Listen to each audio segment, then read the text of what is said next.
Mesdames et messieurs, Madame la Présidente, mes chers collègues qui avaient répondu à notre invitation, je suis très heureux de vous accueillir ce soir dans cette salle Victor Hugo de l'Assemblée nationale au nom du Comité parlementaire pour un Iran démocratique. Je le fais au nom de Gérard Charras, notre président qui est souffrant et n'a pu rester, avec mes collègues Michel Théron, André Chassaigne, qui sont, comme moi, vice-présidents.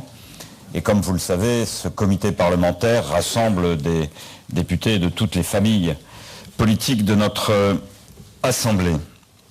Madame la Présidente, ce n'est pas la première fois que vous êtes accueillie à l'Assemblée nationale, dans cette maison de la démocratie. Vous l'avez été à plusieurs reprises cette année et l'année dernière, notamment salle Colbert, à d'autres moments, des moments joyeux, suite notamment aux décisions de justice qui ont permis de restaurer à la fois l'intégrité et l'image de votre mouvement. Nous vous avons accueilli aussi à des moments plus difficiles, à des moments d'attentats contre les réfugiés d'Ashraf au camp Liberty. Nous vous accueillons aujourd'hui dans un contexte marqué à la fois par l'évolution de la situation politique en Iran à la suite de l'élection présidentielle, je vais revenir dans un instant, mais également nous sommes un mois après les attentats meurtriers d'Ashraf qui ont vu 52 des vôtres perdre la vie et 7 autres, dont 6 femmes, détenues depuis en otage en Irak. Alors, notre accueil ici ce soir, dans cette maison de la démocratie, elle a une signification simple par l'existence même de cette réunion. C'est notre soutien déterminé, notre soutien franc et massif au combat que vous menez pour un Iran démocratique, un combat que vous menez de longue date, à la tête d'un mouvement qui n'a eu de cesse d'être attaqué, d'être vilipendé, d'être martyrisé. Nous sommes à vos côtés.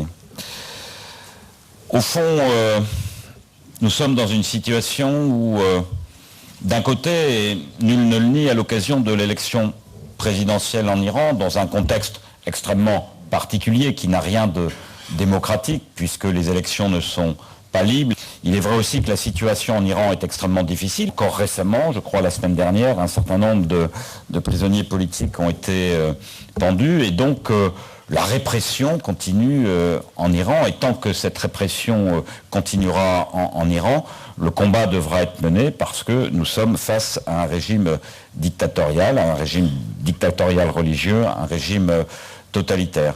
Et puis, il est vrai également que dans le même temps, il y a ces attaques répétées contre votre mouvement, contre le symbole que représente toujours Ashraf. Et au-delà du symbole d'Ashraf, ces femmes et ces hommes qui sont encore près de 3000 au camp Liberty dans des conditions extrêmement difficiles, dont la vie est tous les jours mise en danger en Irak. Et la réunion de ce soir, c'est d'abord à la suite de multiples condamnations internationales, des exigences fortes que nous devons exprimer. D'abord, vis-à-vis du gouvernement français qui a condamné les meurtres d'Ashraf, qui a demandé la libération des otages. Et je crois qu'il faut dire à ce moment les choses très clairement. De telles exactions n'ont pu se produire à l'insu du gouvernement irakien. C'est de lui dont dépend aujourd'hui la vie de ces otages, dont le destin normalement, je crois, de la part des auteurs de cette prise d'otages et de les renvoyer en Iran pour un procès symbolique et une exécution et la mort au bout. Et donc il est important aujourd'hui que les pressions internationales s'accentuent sur le gouvernement irakien pour que ces otages soient libérés et que leur vie soit préservée. C'est, je crois et j'espère, ce qu'un certain nombre